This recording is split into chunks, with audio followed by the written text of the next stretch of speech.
Welcome back, Heat Nation. I'm Brock, and today we're diving deep into a controversial moment from the Miami Heat's recent postseason run that has fans buzzing and analysts debating. Where were you watching from when Bam Adebayo went down? What's your take on the situation? Don't forget to subscribe for the latest updates and share your thoughts in the comments below. Now, let's get right to the heart of the matter.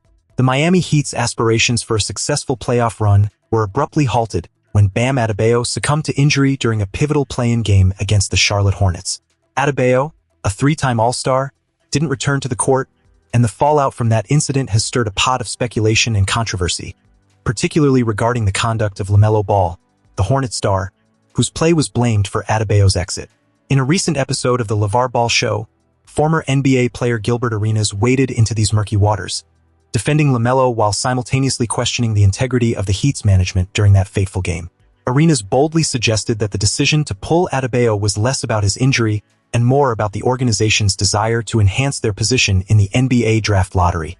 According to Arenas, the narrative surrounding Adebayo's back injury was overblown, and he implied that Miami's front office might have strategically chosen to prioritize a potential lottery pick over a playoff push. "I didn't like what they did about the Bam thing," Arenas stated bluntly. "You really thought Bam's but was hurting for him to sit out of the game? They lost that game so they can get a lottery pick.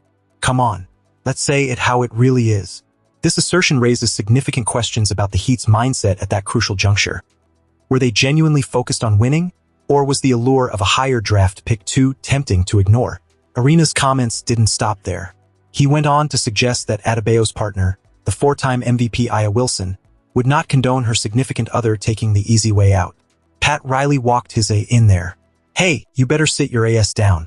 We lose this game, we got a lottery pick," he asserted.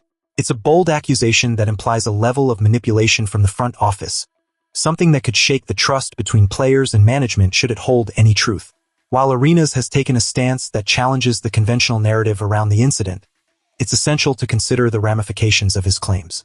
Miami fans were quick to lay blame on LaMelo Ball for what they perceived as a game-changing foul, which resulted in a narrow overtime loss of 127-126. But Arenas argues that Ball had no malicious intent, and that the Heat's organizational priorities may have clouded their judgment during a critical moment in the game. In the aftermath of that game, the NBA's ruling was clear. Ball was fined $60,000 for what was deemed unnecessary and reckless contact. However, neither the Heat nor Pat Riley has openly acknowledged any deliberate strategy to lose the game. Instead, they've stayed focused on the future, which ultimately didn't see them benefit from a higher draft pick, landing instead at number 13 in the 2026 NBA draft. What did the Heat do with that pick? In a bold move, they packaged it in a blockbuster trade that sent shockwaves through the league, acquiring Giannis Antetokounmpo and Bobby Portis from the Milwaukee Bucks. This deal sent Tyler Herro, Jamie Jaquez Jr., Kel'el Ware, Kaspars Jakušionis, and future draft assets back to Milwaukee. It's a gamble that could redefine the Heat's trajectory, solidifying their status as contenders, but also inviting scrutiny over the decisions leading up to it. As fans, we know that the stakes are always high, and every decision made by management can have lasting impacts on the team's future. The heat of competition doesn't just exist on the court. It permeates the front office decisions, the trade rumors, and the strategies employed to secure victory.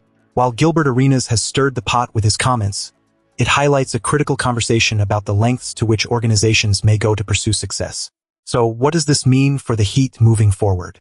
As we gear up for the next season, the narrative of integrity, ambition, and the quest for greatness will undoubtedly remain at the forefront. For now, we're left to ponder the implications of these decisions and how they will shape the roster's chemistry and performance in the coming season. Stay tuned, Heat Nation.